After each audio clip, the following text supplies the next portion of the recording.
Joined again by Andrew Faull from the Institute for Security Studies to discuss the release of crime statistics today.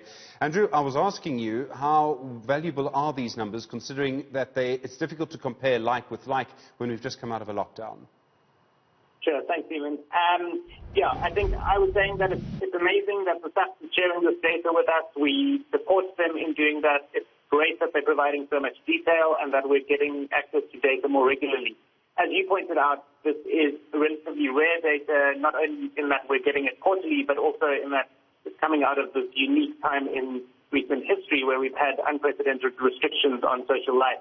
And so in that sense, we can't simply compare this year to last year and consider changes as being a result of police or other government interventions. However, what we can do is look at what changed during the lockdown and try to learn lessons that supported a reduction in violence in particular, but crime overall, and see which of those we can take forward into a post-pandemic South Africa in ways that don't limit our rights and freedoms in the sense that a lockdown might. I mean, one of the things that we can see is that contact crimes went up sort of 50% from during the lockdown to after the lockdown. But that is, unfortunately, what you would expect. You can't lock down an entire country to stop crime. Absolutely. So what isn't surprising is the reduction in crime, and again, particularly violent crime, because that is our biggest concern in South Africa. I think what's really concerning in this data, and we'll need to wait for the next quarterly data to confirm this, but 2020 started with murders, I think, generally lower than they were a year ago. We then saw murders plummet during lockdown.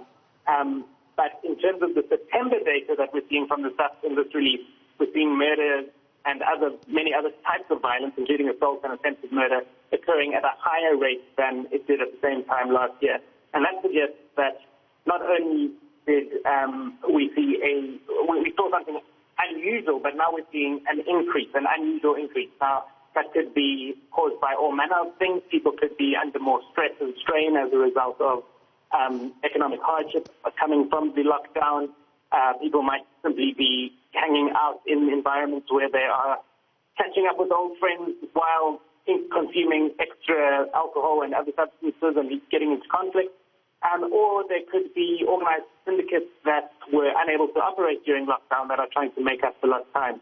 But whatever the reason, it is very concerning that we are seeing this apparent spike, a year-on-year spike. And here I would say that the September onwards data is the data that we should be most interested in, because that's where we are seeing life begin to revert to normality, and where we can really start to question where are we in a post-pandemic South Africa and what are our rates of crime and violence looking like. I mean, it's well known that in our society and in others, but particularly in ours, the murder rate on Friday and Saturday nights is particularly high, and particularly in bars, pubs, taverns. We've had a huge debate around alcohol during the lockdown. The sale of alcohol was banned for a time, and taverns were allowed to reopen, but not bottle stores. Bottle stores opening for the first time on a weekend since March. In fact, tomorrow will be their first day. Some people will be very excited. But are you expecting then that we're going to see a spike in violence because of the loosening of the regulation around alcohol? I think that there are going to be some really important lessons to learn around the regulation and the regulation and consumption of alcohol in South Africa coming from this. I don't think we've learned them all yet. So there is a clear correlation between spikes in violence during lockdown, depending on when alcohol was available and not. But of course, there were all sorts of other limitations, particularly those linked to movement. So many other countries saw reductions in crime and violence, but they didn't have alcohol limitations. So the assumption there would be it was the movement restrictions that had an impact.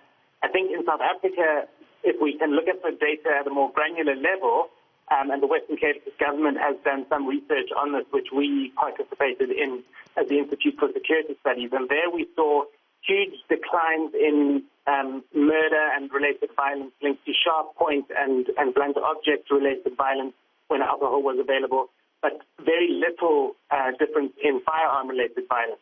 And that suggests that even if we clicked our fingers and banned alcohol for the next year, we wouldn't necessarily see a decline in violence linked to firearms. And at the same time, we're seeing violence linked to firearms increase and replace sharp point and blunt object related violence. So that is something that I think we need to keep paying attention to and see what lessons we can learn.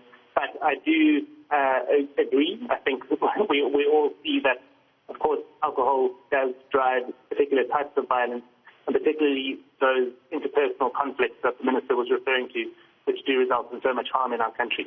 Andrew Faull, I really do appreciate the time this Friday afternoon. Thank you very much indeed, from the Institute for Security Studies. All right.